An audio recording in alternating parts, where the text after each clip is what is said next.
ser bien recibida por aquellos que la escuchan. La palabra, clarito, cuando yo oré, Señor, yo quiero que tú me muestres de qué voy a hablar el próximo domingo, la palabra que llegó a mí fue mentira. Habla sobre la mentira.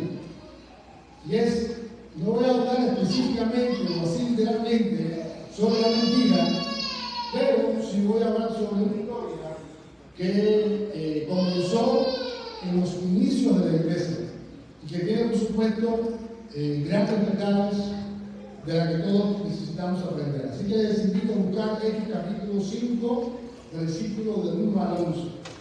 Cuando estaba Hechos capítulo 5, versículo del 1 al 11, cuando yo estaba en medio de la semana, de alguna manera, esta enseñanza es la continuidad de otra que he estado dando, y lo que hemos estado haciendo en este tiempo es desenmascarando las obras del diablo en la iglesia. Y esto lo voy a explicar bien detallado. Hechos capítulo 5, versículo del 1 al 11. Voy a decir algo más antes de leer la palabra. Todos sabemos lo que está ocurriendo a nuestro alrededor, pero Dios está interesado en su iglesia y cómo va a estar su iglesia el día que Él venga. Así que nada de lo que está sucediendo a tu alrededor debe turbarte. Pero las enseñanzas que hemos estado dando y que voy a dar hoy tienen que ver en cómo nosotros necesitamos sacar esas cosas que no están funcionando, que no son del Señor, de nuestras vidas, tanto como cristianos también como iglesia, porque nosotros estamos en un tiempo donde como iglesia necesitamos prepararnos para la segunda venida de Cristo. ¿Ok? Dice la palabra del Señor en Hechos capítulo 5, versículo del 1 al 11.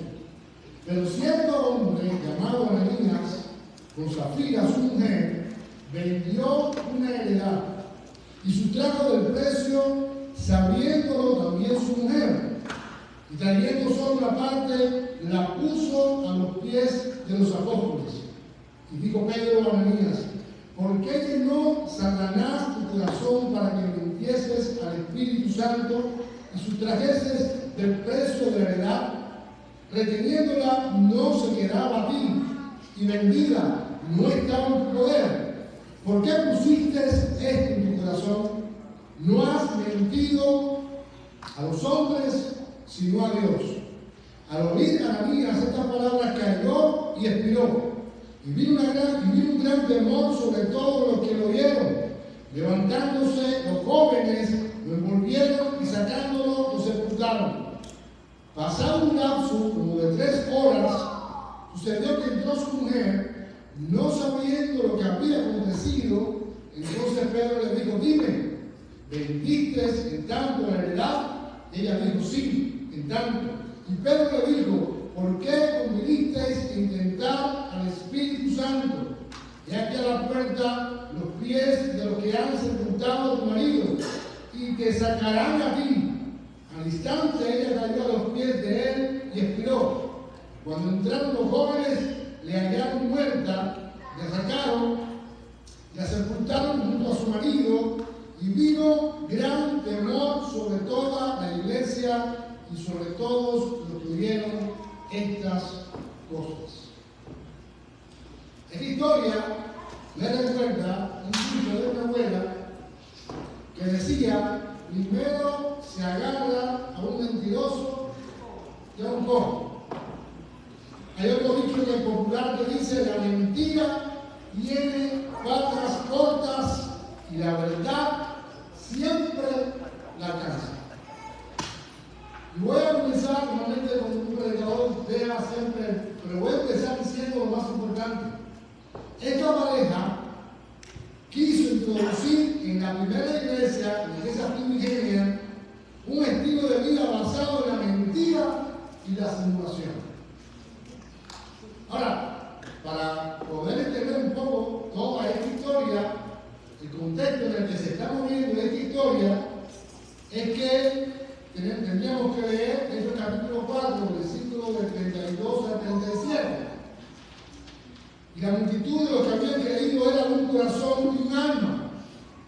Y ninguno decía ser suyo propio nada de lo que poseía, sino que tenían todas las cosas en común. Es decir, el ambiente que se estaba viviendo en la iglesia era un ambiente de gloria, era un ambiente de salvación, era un ambiente de redención, era un ambiente de alabanza, era un ambiente de unidad, era un ambiente de gozo, era un ambiente espectacular, como toda iglesia debería querer tener. Era un ambiente donde la gente se ayudaba, donde cualquier persona que tenía una necesidad, pues ahí estaba la iglesia para ayudar. Era un ambiente espectacular, era un ambiente lleno de la presencia del Señor, era un ambiente lleno del poder de Dios, era un ambiente en el cual yo me hubiera encantado poder experimentar eso, pero también creo que lo podemos experimentar el día de hoy. Ahora, ¿cuál fue la estrategia del diablo para que la iglesia se echara a perder? A veces pensamos que el diablo va a venir de una manera tan visible que va a ser tan fácil poder detectarlo, pero en esta historia, la historia de la primera iglesia, vemos que no sucedió de esta manera. Una manera efectiva en la que el diablo trabaja para corromper la santidad en la iglesia es tentando a los cristianos a llevar vidas falsas y llenas de apariencia. Este va a venir a tentar con algo que va a parecer verdadero, pero que no lo es. Y cuando de alguna manera tú y yo comenzamos a vivir una vida falsa, una vida de apariencias, la iglesia se comienza a contaminar. Y la obra que Dios está haciendo en la iglesia, de alguna manera, si eso no se confronta, de alguna manera la iglesia también se contamina desde el más pequeño hasta el más grande. Eso fue lo que el diablo trató de hacer con esta primera iglesia. Llegó esta pareja que no tenía un buen corazón, llegó esta pareja que no tenía una buena motivación y trataron de introducir una vida de simulación, de mentira en la iglesia. La tolerancia al pecado es uno de los distintivos de una iglesia que ha perdido su comunión con Dios. Voy a aclarar algo. Todos somos pecadores, todos fallamos, todos hacemos algo en la semana que a Dios nos agrada. ¿Qué es la semana? En el día. ¿Sí o no? Pero una cosa es saber que yo voy a pecar, otra cosa es tener un estilo de vida pecaminoso. Porque cuando yo tengo un estilo de vida pecaminoso, yo voy a querer hacer lo mismo que hicieron o trataron de hacer Ananías y Zafira. Voy a tratar de sumar a mi estilo de vida a otras personas. ¿Sí o no? Oye, tengo un negocio ahí. Y entonces usted y yo a veces pensamos que no, pero todo eso que nosotros hacemos ilegal, no solamente tú te contaminas, también contaminas a la iglesia. Nosotros tenemos una cultura, y lo dije hace unos minutos atrás, una cultura de robo. Por eso cuando llegamos aquí y no nos gusta trabajar, usted ve que lo que hacen los cubanos, ¿qué cosa es? Tarjetear. ¿Sí o no? Ahora, eso tú lo ves cubano como que, pero cuando tú y yo tenemos vidas falsas, cuando tú y yo tenemos una vida que es una simulación, que no es real, no solamente tú estás contaminado por el pecado, sino que la iglesia también se contamina. Ya les dije que no les iba a gustar la predicación. Porque en una predicación nadie dice amén, nadie dice eso. La iglesia actual está saturada de información teológica, pero carece de obediencia a la palabra de Dios. Es decir, la teología No hay problema con la teología. Aquí todo el mundo sabe de Calvino, de Arminio, de bautismo por aspersión, por inmersión, etcétera, ¿sí o no? Pero ¿qué falta? Obediencia. Y obedecer lo que ya sé. No tengo que estar buscando lo que ya sé. Si yo obedezco en lo que ya sé, mi vida va a cambiar. Mi vida va a ser transformada por el Señor, por lo que ya sé.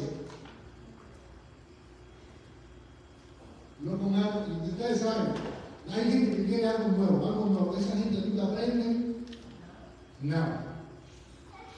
Usted tiene que ir a la palabra y decir, Señor, muéstrame tu palabra. Hemos dejado que la falsedad se vea como algo normal y común.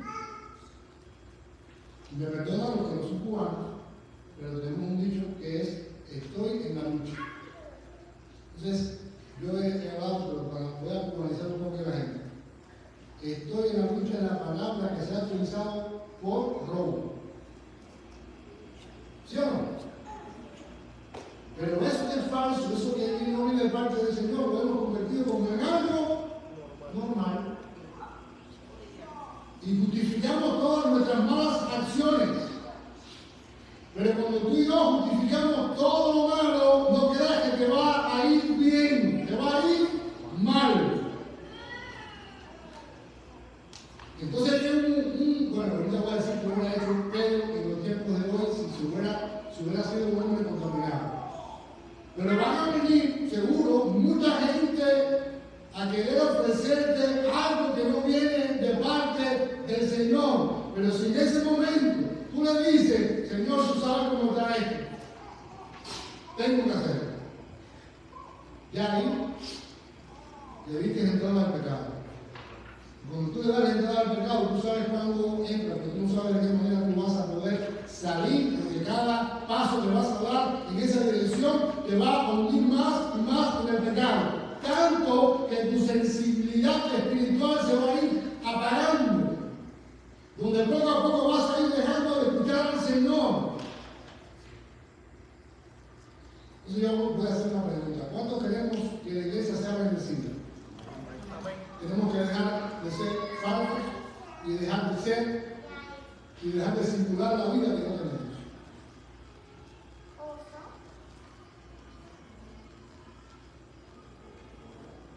Y voy a decir un poquito más. Las personas que no son cristianas, cuando llegan a la iglesia, deberían sentirse mal por sus pecados y arrepentirse y conocer al Señor. ¿Sí o no? No quiero que ustedes... Pero normalmente no pasa eso. Yo voy a decir ahora, no le voy a gustar a nadie. Normalmente cuando la gente cristiana llega a una iglesia, no siente que tiene que arrepentirse de nada. ¿Sabe por qué? Porque los que están en la iglesia están viviendo de la misma manera. Y en el espiritual eso usted lo logra percibir. Que hay gente que no cree mucho en lo espiritual, siendo cristiano. Pero vivimos en un mundo espiritual. Y hay un principio o una verdad en lo espiritual, es que espíritus iguales se unen. Y te lo voy a mostrar ahora. El que toma, los 15 reúnen. Con el que toma. ¿No? El que ora, ¿por quién se va a reunir? Y el que no le gusta la oración, ¿por quién se va a reunir? Porque le gusta la pachanga, pero no la oración. Estoy hablando, ustedes después me pueden crucificar, pero este es el mensaje que tiene que ver a esta iglesia hoy. Si una persona que no es cristianía aquí se sienta cómoda, se siente cómodo, y no se siente confrontado por la presencia de Dios en este lugar, y no se siente confrontado por la predicación, y no se siente confrontado con su pecado, nosotros estamos mal.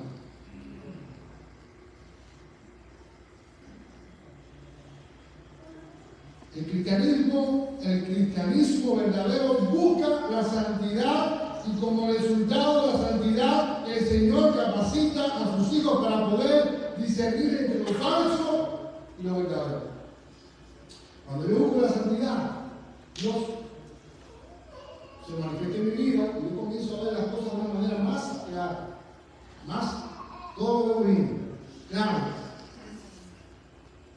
Porque yo estoy buscando santidad, estoy buscando la presencia del Señor, estoy reconociendo que yo soy un pecador, estoy reconociendo que solamente Jesús puede ayudarme a poder vivir de la mejor manera, a la manera del Señor. ¿Y eso cuándo es? No es el domingo, es el lunes, es el martes, es el miércoles, que va a venir un pensamiento, no, miles de pensamientos, donde esos pensamientos van a querer sacarte de lo que Dios quiere hacer y tú vas a tener que estar preparado espiritualmente para decir que no al diablo. Porque hay una guerra espiritual a nuestro alrededor que se desarrolla en la mente.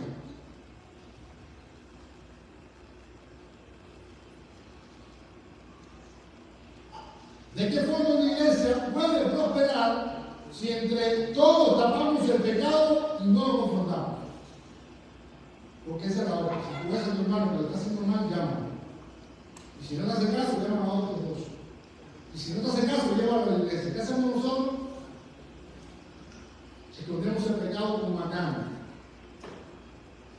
Acán fue a pelear, Acán era un guerrero. Y cuando Acán fue a pelear y fue a ese lugar, él tenía prohibido, él y su ejército, llevarse cualquier cosa de esta propiedad de Jericó. Jericó. ¿Y qué hizo Acán? Nadie lo vio, pero él logró tomar unos lingotes de oro, un manto babilónico y lo escondió en el centro de su tienda. Cuando José fue a la próxima pelea, ¿qué pasó? Perdieron. Y Dios le dijo a José, el Señor le dijo, ven acá, pero ¿cómo es esto? Tú me dices que vamos a ganar, pero no estamos ganando. Y el Señor le dijo, hay una anatema entre ustedes. ¿Por qué no podía tomar algo de interesante? ¿Por qué acá no podía tomar algo de la gente de Jericó? ¿Sabes por qué? Porque eso que tenían esta gente de Jericó había sido consagrado al diablo. Eso tiene también una enseñanza. No tomes nada que esté consagrado al enemigo. No lo tomes. ¿Y por qué murió acá en su familia? Primero, porque él era el sacerdote de su casa. Y cuando tú y yo vivimos con pecados ocultos, no solamente tú estás viviendo una vida contaminada, sino tú también tú estás trayendo el pecado a tu casa. Y todo se contamina. Y el pecado que tú estás cometiendo de alguna manera espiritual comienza a influenciar a tus hijos, a tu esposa y a todos. ¿Tú sabías eso?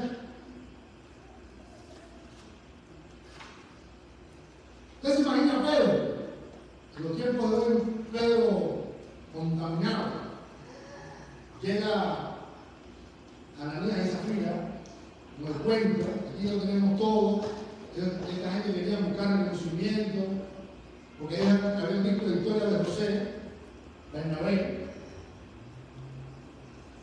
Un Pedro de hoy contaminado hubiera dicho, yo sé en qué están ustedes, pero a la iglesia le hace falta dinero.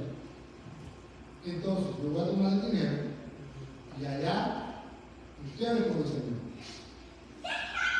¿Te suena eso?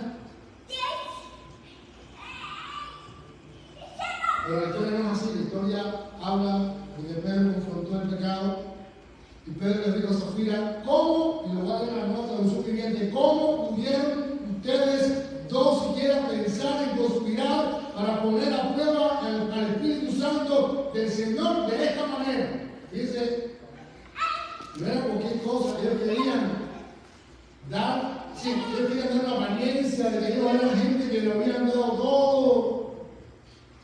Pero ellos no se estaban metiendo solamente con la iglesia, se estaban metiendo con quién. No es verdad. Y a veces creo que no tenemos la dimensión de lo que hacemos y de cómo vivimos y de cómo esto puede afectar mi vida y la vida de mi hogar, la vida de la iglesia. No tenemos la dimensión, porque si tuviéramos la dimensión, nosotros no estuviéramos como estamos.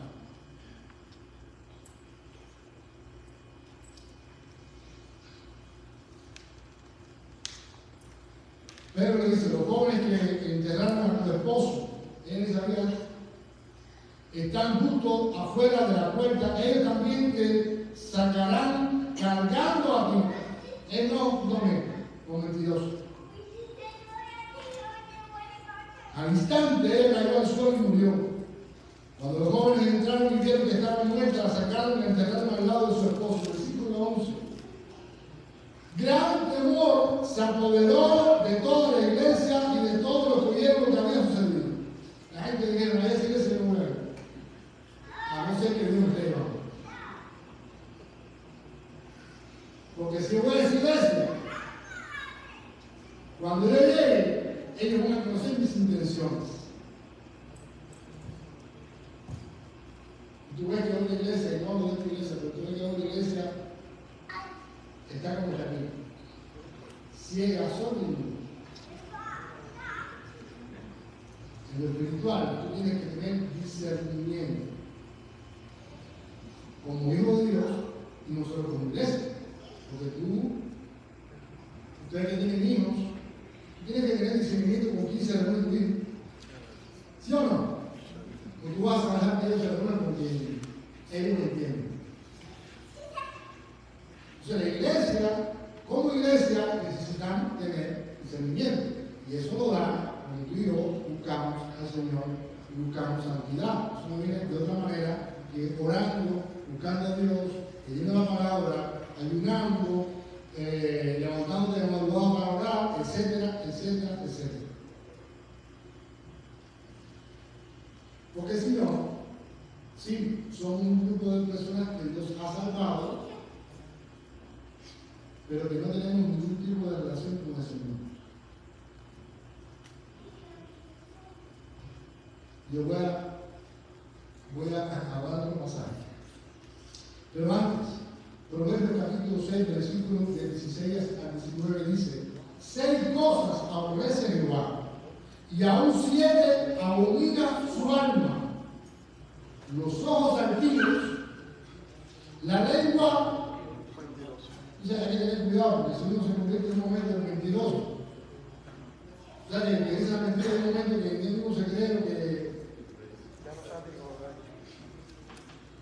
La lengua mentirosa, las manos derramadoras de sangre inocente, el corazón que maquina pensamientos inicuos, los pies presurosos para correr al mal. Y miren cómo habla de mentiras. El testigo falso que habla mentiras y el que siembra discordia entre hermanos. Es el que divide. Divide es una estrategia del diablo. Divide y vencerá. Bueno, es un tema que ya es un problema con el Señor. Ahora, ¿cómo es una iglesia contaminada? Porque estoy hablando mucho de todo esto. Y tal vez usted diga, bueno, ¿de dónde? ¿Cómo funciona o cómo es una iglesia contaminada? Vamos a Apocalipsis capítulo 3, versículos del 14 al 22. Aquí describe la iglesia de la Odisea.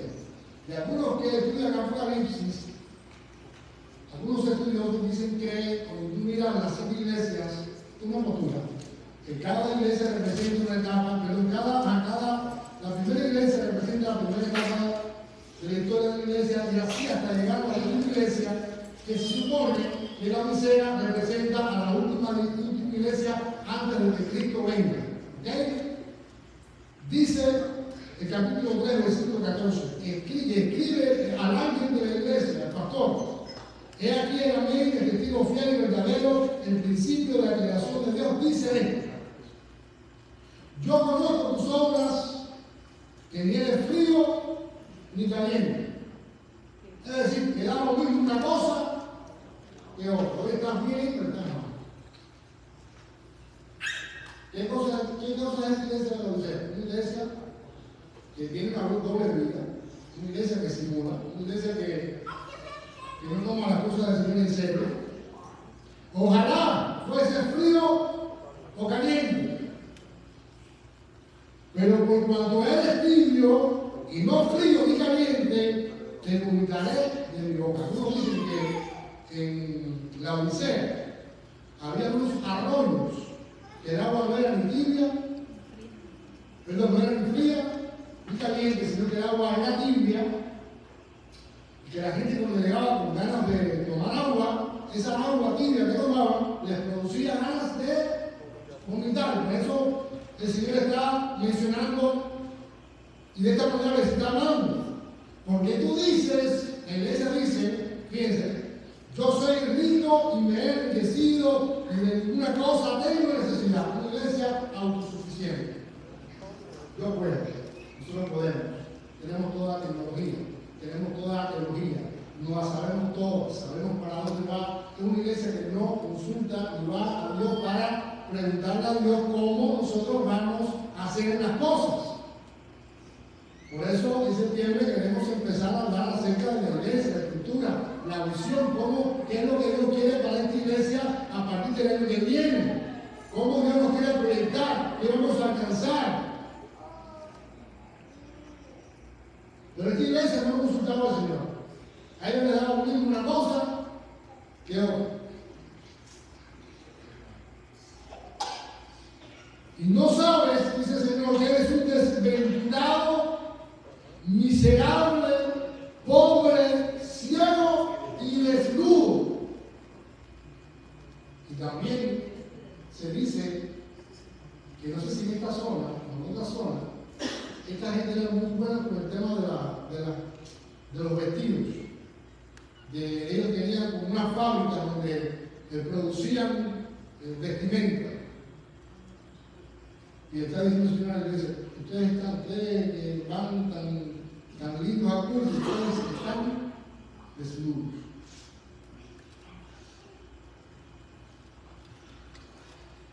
Por tanto, yo te aconsejo que de mí compres oro refinado en fuego, para que seas rico, y vestiduras blancas para vestirte, porque las vestiduras que tienes están contaminadas por el pecado, y que no se descubra la vergüenza de tu desnudez, y unge tus ojos con colirio, porque ese es el problema de la iglesia que está desenfocada, cree que lo sabe todo y no sabe nada.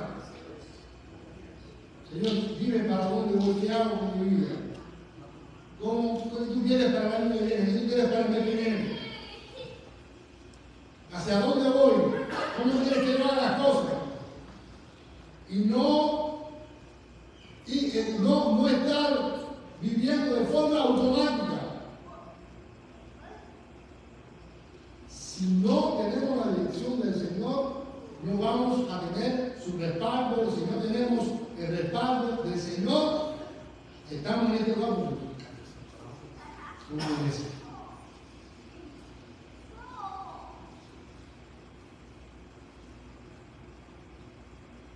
Yo reprendo y castigo a todos los que amo. Ser pues celoso. ¿Qué necesita la iglesia? Ser santa. ¿Qué necesita Dios? Arrepentimiento. Empezando con él. Yo no estoy hablando de nadie en particular, yo no lo digo para nadie en particular. Pero necesitamos arrepentimiento.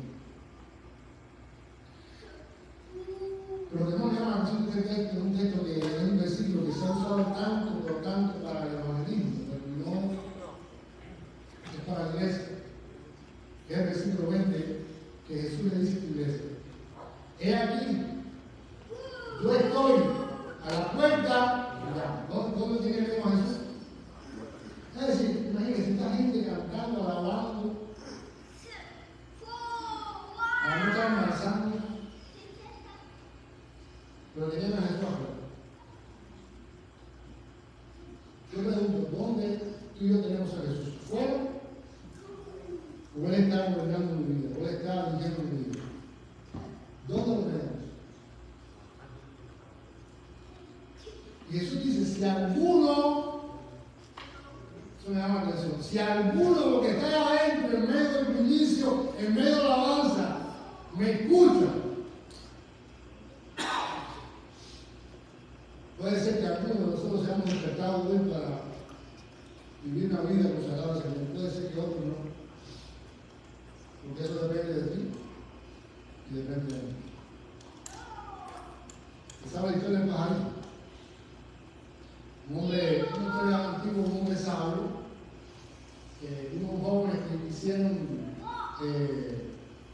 tomarle el pelo, y los jóvenes llegaron con un pajarito en la mano, y le dijeron al Señor: ¿el pajarito está vivo o está muerto? Entonces le dicen: bueno, si él dice que está vivo, aplastamos al pajarito con la mano y se mira para allá, está. Si él dice que el pajarito está muerto, le decimos: mira para allá, el pajarito está vivo. Cuando hicieron la pregunta a este señor sabio, él se quedó pensando un momento y dijo, le dijeron: ¿está vivo o está muerto? Y él le dijo a los jóvenes: depende de ustedes que esté vivo o que esté muerto. Depende de mí y de nosotros que Cristo esté vivo en este lugar o esté muerto.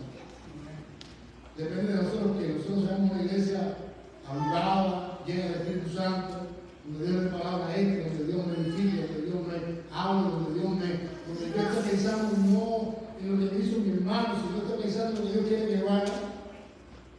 Donde yo esté pensando no tanto y esté mirando tanto a mi alrededor, sino apuntando mi vida, mi corazón, mi mente, mis pensamientos a Cristo. Cuando yo apunto mi vida a Cristo, aún la persona más odiosa yo la logro amar. Porque mi amor no va a venir de mí mismo, sino del amor que el Señor está derramando en mi corazón. Cuando venga alguna persona o pase algo, yo voy a estar despierto espiritual para tener discernimiento y saber qué es verdadero y qué es falso. Cuando venga una persona a querer proponerme algo ilegal, algo que no viene de parte del Señor, yo le voy a parar y voy a decir: no, a la iglesia, ni a mi vida, ni a mi familia va a entrar algo que no pertenece al Señor. No. Y es ahí donde Dios comienza a obrar. Y es ahí donde Dios comienza a manifestarse. Por eso la iglesia, en general, si usted quiere ver gente, y lo voy a decir con toda incrédulo, ve a la iglesia. ¿En serio? Usted quiere ver gente incrédula, ve a la iglesia. Porque hay momentos cuando tú y yo no obedecemos que ahí nos trabamos. Ahí se traba todo. Y te hablan de un Dios y tú no eres capaz de pensar que de verdad Dios puede. Porque nos trabamos. Porque como no tenemos una vida transparente, no tenemos una vida, nos trabamos, ahí nos quedamos. Pero cuando tú comienzas a caminar con el Señor en obediencia, tú comienzas a caminar con Dios de rodillas, tú comienzas a pedir al Señor que Dios, yo quiero que tú me guíes, tú comienzas a meterte con el Señor, tú vas a comenzar a ver la gloria de Dios. Tú vas a comenzar a caminar en fe. Tú vas a comenzar a amar a quien no ama. Tú vas a comenzar a ser alguien que une. Tú vas a comenzar a escuchar a Dios. Porque Dios sigue hablando. Si no lo has escuchado, arrepiéntete. Porque había que tiene no se toma deportivamente, es un programa que había en Cuba. ¿Lo hay? Porque allá nada. Todo sigue igual, pero había un programa en la radio que se llamaba Deportivamente. Y así yo a veces vivimos el Evangelio, deportivamente, con el Evangelio. No se vive deportivamente, se vive reconociendo que yo soy incapaz para poder agradar a Dios, que solamente la presencia del Señor me va a ayudar a mí a hacer las cosas de la manera que a Él le agrada. Esa es la vida cristiana. Si te dijeron que la vida cristiana está carente de problemas matrimoniales, cuando tú conoces al Señor, cuando no va a empezar a hacer. Porque ahora se va a sumar el diablo que te quiere separar de su voluntad.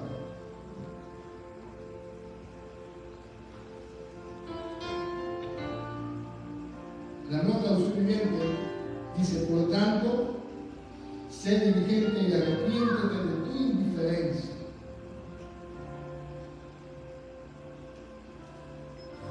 Cuando tú y yo estamos mal, soy indiferente a Dios, soy indiferente a lo que Dios quiere hacer. Si este mensaje tiene sentido para tu vida, porque es algo personal, porque no para la iglesia, yo te invito a ir a Dios y decir, Señor, yo quiero arrepentirme de mis pecados, quiero arrepentirme de mi vida, quiero arrepentirme de mi fariseísmo, de las estructuras que yo me he hecho en mi vida y que no dejan penetrar tu presencia. ¿Sabe qué pasa? No sucede nada si la estructura se rompe, siempre y cuando Jesús sea el centro. Las estructuras son buenas, ¿sí? Pero si Jesús y esas estructuras no están impidiendo que Jesús sea el centro, entonces hay que cambiarlo.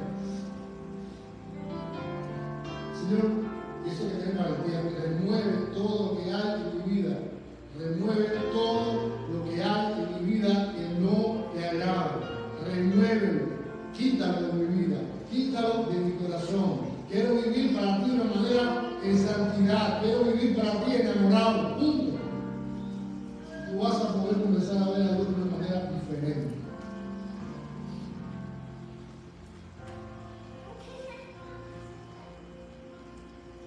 Yo no pretendo que te sientas bien, yo quiero que te sientas mal. Yo me siento mal. Porque cuando Dios nos confronta, uno no puede sentirse bien. Y Dios a mí me ha confrontado desde que me dio la enseñanza. Desde el lunes me tiene ahí. Tienes que vivir en santidad, tienes que vivir en santidad, tienes que vivir en santidad, tienes que hacer las cosas bien. Amén. Pero el mensaje para la iglesia. Vamos a orar.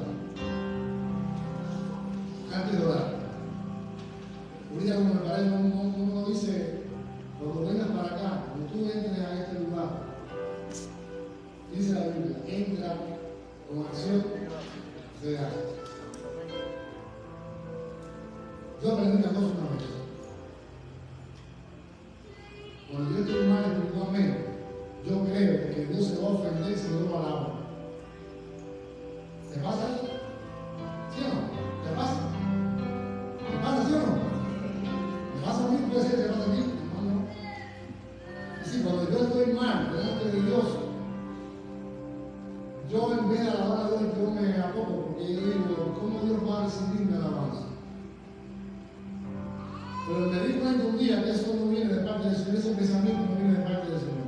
Ese pensamiento viene de parte del diablo, que no quiere que tú alabas al Señor. Cuando tú no alabas al Señor, tú estás haciendo lo que el diablo quiere y de esa manera,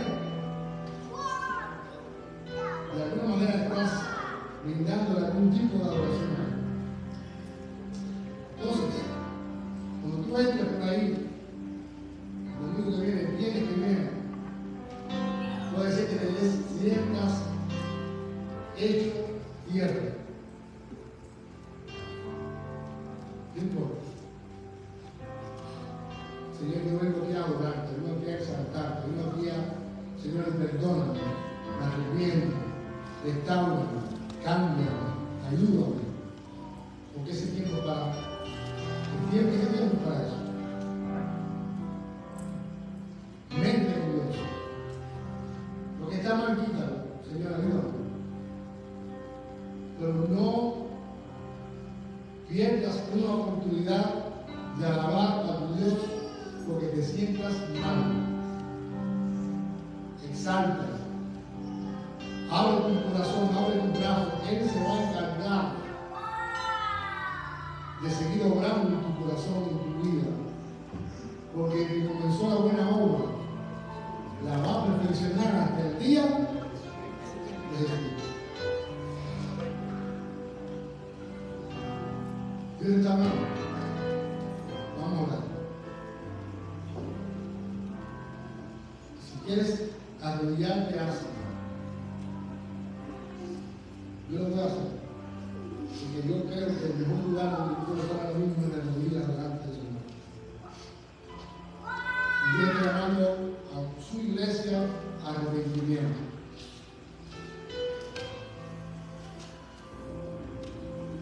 Cierra tus ojos.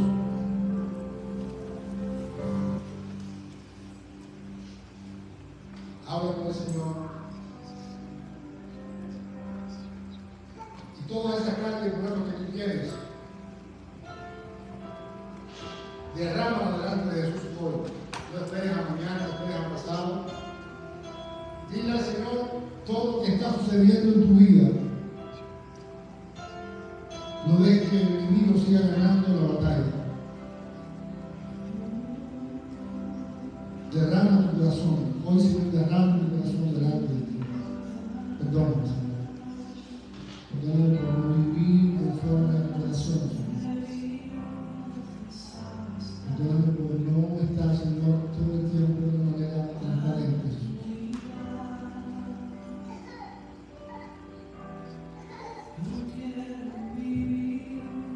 Perdóname. Perdóname.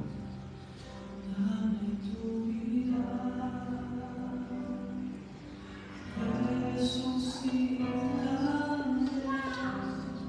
de ti.